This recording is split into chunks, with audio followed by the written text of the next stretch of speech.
Я вам зараз показую, як не треба їсти такі вареники, оскільки найкраще вони смакують, коли взяти в руку, вмочати в сметану з медом та насолоджуватися соковитою начинкою з рікоти та полуниці. Ходімо, розкажу, як приготувати.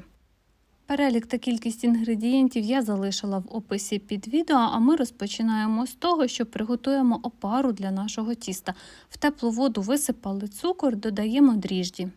Одразу відповідаю на питання. Так, можна брати сухі, але третину від вказаної кількості. Гарно перемішуємо і цю суміш залишаємо на 15 хвилин для того, щоб утворилася невеличка шапка. Ось така, як на відео. Дріжджі в нас активувалися, прокинулися, виливаємо нашу опару в борошно, додаємо рослинну олію та будемо замішувати. Можна скористатися допомогою кухонної машини, можна руками. Спочатку об'єдную тісто лопаткою, далі замішую руками. Тісто доволі липке, воно не таке густе, як на вареники, трішки липне до рук. Але, бачите, не критично, залишаємо його до підняття вдвічі, накривши рушничком. Тим часом підготуємо рікоту. Чому я обрала саме цей сир? Він, як ви знаєте, дуже солодкий, нейтральний, немає в нього кислинки, він гарно буде поєднуватися з полуницею. Перетираємо, якщо у вас він м'який, можна пропустити. Я використовувала ось цей сир, наш український. Він, поки доїхав, був трішки спресований, перетерла легенько. Він став такий, як потрібно. Дрібний, класний, м'який, дуже солодкий. Зараз додала невелику кількість цукрової пудри. Враховуйте те, що полуниця в нас не солодка, вона має доволі рівний нейтральний смак, тому потрібно на власне відчуття, так само і по свіжості полуниці можете розуміти, що може бути солодша, може бути кисліша, тому додаємо невелику кількість пудри, готуємо полуницю, ріжемо на невеликі шматки, а потім, після того, як ми сформуємо вареники, можна першу партію скуштувати, зрозуміти, чи потрібно вам додавати цукру, чи ви зробите сметану з медом доволі солодку і будете вже таким чином додавати цукор, як вам буде зручно. Я трошки перетримала тісто, воно в мене піднялося більше, ніж вдвічі. Починаю працювати. Розвалковую тісто.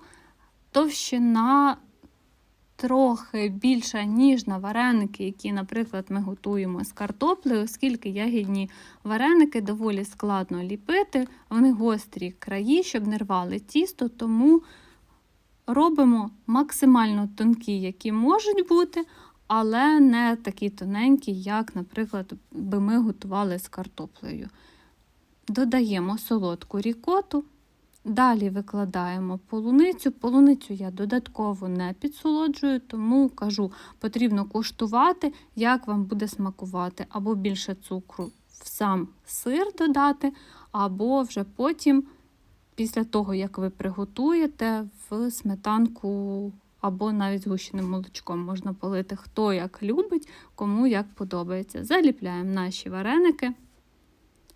Можна для переконливості зробити ось таку хвильку, ось так заліпити. Я дуже завжди любила готувати ягідні вареники в такому варіанті, проте до дріжджових це не відноситься, це не настільки критично, але просто гарно виглядає.